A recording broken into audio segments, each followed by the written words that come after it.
आगे बढ़ते हैं। 2024 जनरल इलेक्शन से पहले चुनावी वादों का सिलसिला जारी है। इसी कड़ी में महाराष्ट्र में सिंध सरकार ने अकलियती तबके के लिए बड़ा ऐलान कर दिया है। दरअसल सीएम एकनाथ शिंदे ने रियासत में माइनॉरिटी के बच्चों की पढ़ाई और तिजारत के लिए लोन की रकम बढ़ा दी है।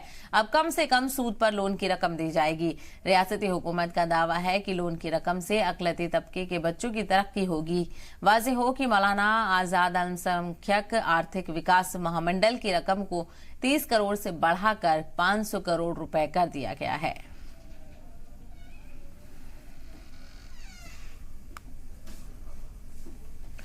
मैं इसका स्वागत करता हूं। गवर्नमेंट ने जो गारंटी है, जो पहले 30 करोड़ की थी, अब वो गारंटी, गवर्नमेंट गारंटी, जिसकी वजह से सेंटर से जो पैसा आता है, लोन आता है, माइनॉरिटी फाइनेंशियल डेवलपमेंट कॉरपोरेशन, उसको 500 करोड़ रुपया उन्होंने किया है। पिछले कई सालों से ये गारंटी नहीं होने की वजह से हमको सेंट्रल गवर्नमेंट से उसका लोन का पैसा नहीं आता था। उसके वजह से हम ना ही स्मॉल स्केल लोन, ना ही मीडियम स्केल लोन, ना ही एजुकेशन लोन बराबर से दे पा रहे थे। मेरी जानकारी के अनुसार मैं 100% दावे के साथ मैं कहता हूँ कि स्मॉल लोन जो था 50,000 रुपया, लाख 2 लाख रुपए का, पिछले 5 सालों में नील बटा सन्नाटा, 1 रुपया बटा नहीं था। मगर अब ये गारंटी आने की वजह से लोगों को छोटा कारोबार करने के लिए, मीडियम साइज़ का कारोबार करने के लिए मौलाना आज़ाद माइनॉरिटी फाइनेंशियल कॉरपोरेशन लोन दे पाएंगी। और ख़ास करके जो एजुकेशन लोन है, जो अब बच्चा आता था 10 लाख रुपया मांगता था, उसको सिर्फ लाख रुपया 2 लाख रुपया मिला था, अब ये गारंटी की वजह से उसको पूरा पैसा मिल कि अवेयरनेस होने के बाद उनके डॉक्यूमेंटेशंस, उनकी चीज़ें, पहले ये फ़ंड में ऐसा होता था कि 10 रुपये के स्टैम्प पेपर पे हम लिख कर दे दें कि भाई बच्चों की इनकम जो है, पेरेंट्स की इनकम इतनी है, उस पर काम हो जाता था। अब उन्होंने यहाँ पर ये चीज़ें बढ़ा दी, इनकम पैसे बढ़ा दिए, स्कॉलरशिप बढ़ा दी, लेकिन डॉक्यूमेंटेशन बढ़ा दिया। और उसमें मेन चीज़ है हमारा इनकम सर्टिफिकेट। अगर इनकम सर्टिफिकेट्स हम लेने जाते हैं, बच्चों से मंगवाते हैं, तो बच्चे वो नहीं दे पाते हैं। उसकी बहुत बड़ी चीज़ें, माइनस पॉइंट ये होता है कि उनके जो पेरेंट्स होते हैं वो या तो हॉकर होते हैं, या तो वो कंस्ट्रक्शन साइट पर काम करते हैं, घरों में काम करते हैं, जिसके पास कोई सर्टिफिकेट्स नहीं होता है। वो बहुत मजबूर होते हैं, उनकी ज़रूरत होती है, वो बहुत नीडी होते हैं।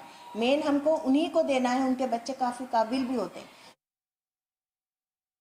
तुलमा महाराष्ट्र का एक बड़ा वफ्द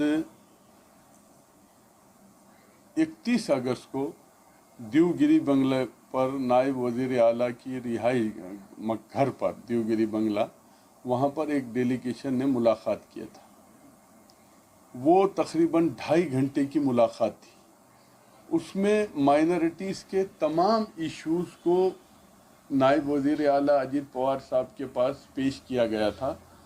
और उसमें रिजर्वेशन, माइनॉरिटी संचालक, और इसी तरीके से ये आपके मौलाना आज़ाद महामंडल और वक्फ बोर्ड और हज कमेटी, इसी तरीके से रेवेन्यू डिपार्टमेंट के जो मसाइल हैं, ये सारे इश्यूज़ को लेकर 2.5 घंटे की मीटिंग हुई थी। ये इसकी माने से उतना फ़ायदा तो उम्मीद नहीं है हमको कि उतना फ़ायदा एजुकेशन में होगा। एजुकेशन के लिए जिस तरह दिगर बिरादरियों के लिए एजुकेशन जैसे वो सहूलतें दी गई हैं, वो सहूलतें देके इसको अगर फ्री करेंगे तो एजुकेशन को जितना आसान करेंगे उससे ज़्यादा फ़ायदा होगा। ये जो फंड गवर्नमेंट ने निकाला ये बहुत अच्छा है, बट हम जैसे लोगों के लिए थोड़ा सा वो है।